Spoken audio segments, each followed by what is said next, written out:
Jumlah calon menteri dalam kabinet di bawah kepemimpinan Presiden terpilih Prabowo Subianto, Wapres Gibran Rakabuming Raka berdatangan memenuhi panggilan untuk menjelaskan tugas-tugasnya. Sejumlah nama baru dan nama lama di kabinet Presiden Jokowi juga turut mewarnai para calon menteri yang hadir. Saya baru dipanggil setengah jam yang lalu, ada telepon dari Pak Teddy. Nah, kedua tentu pembahasan dengan beliau ada beberapa hal yang menjadi penekanan beliau, tetapi penugasannya tentu sesuai dengan bidang yang selama ini saya geluti.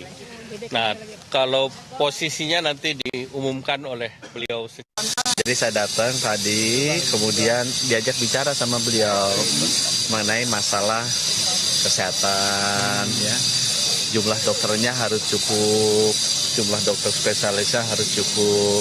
Bagaimana pendidikan dokter-dokter dan dokter spesialis ini bisa diperbanyak.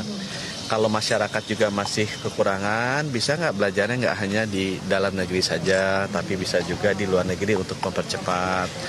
Beliau juga ingin agar pemeriksaan kesehatan terus ditingkatkan agar jangan sampai sakit masyarakatnya. Kalau bisa kita jaga supaya sehat terus. Beliau juga pesankan ada penyakit-penyakit yang menurut beliau harusnya sudah bisa diatasi di Indonesia seperti tuberkulosis sama malaria. Itu kan harusnya bisa cepatlah dieliminasi, dicari vaksinnya supaya masyarakat kita bisa cepat hilang penyakit. Saya dengan Pak Prabowo sudah beberapa kali ya, tentu saja briefing untuk keuangan negara APBN, karena selama beliau transisi dan pada saat kita menyiapkan APBN 2025 kan perlu untuk mendengar apa-apa saja yang memang menjadi prioritas dan arahan dari Presiden terpilih, Wapres terpilih.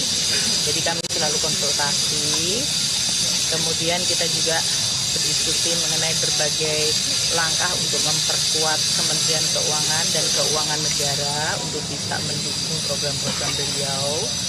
Makanya berbagai arahan mengenai pengelolaan dari sisi penerimaan negara, pajak, cukai, PNBP, belanja negara untuk kementerian lembaga maupun untuk transfer ke daerah, dan juga berbagai investasi yang dilakukan itu perlu dioptimalkan, ditingkatkan kualitasnya, diyakinkan untuk efektivitasnya, terutama untuk manfaat kepada masyarakat. Beliau perhatian sangat kepada bagaimana dampak APBN kepada...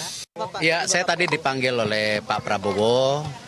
Beliau memberikan arahan bagaimana rencana ke depan, karena tentu situasi dunia sedang tentu kompleks ya, kita bisa lihat.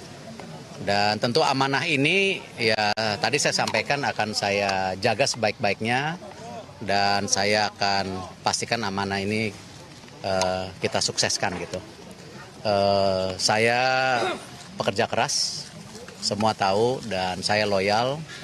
Tetapi ya memang situasi tidak mudah ya, kita harus terus dorong seluruh yang tentu diamanahkan gitu. Pak, berarti posisinya apakah sama seperti yang lalu? Oh, saya rasa itu tupoksi beliau sebagai Bapak Presiden. Bidangnya, Pak? Kembali beliau yang nyampaikan nanti. Kalau saya yang penting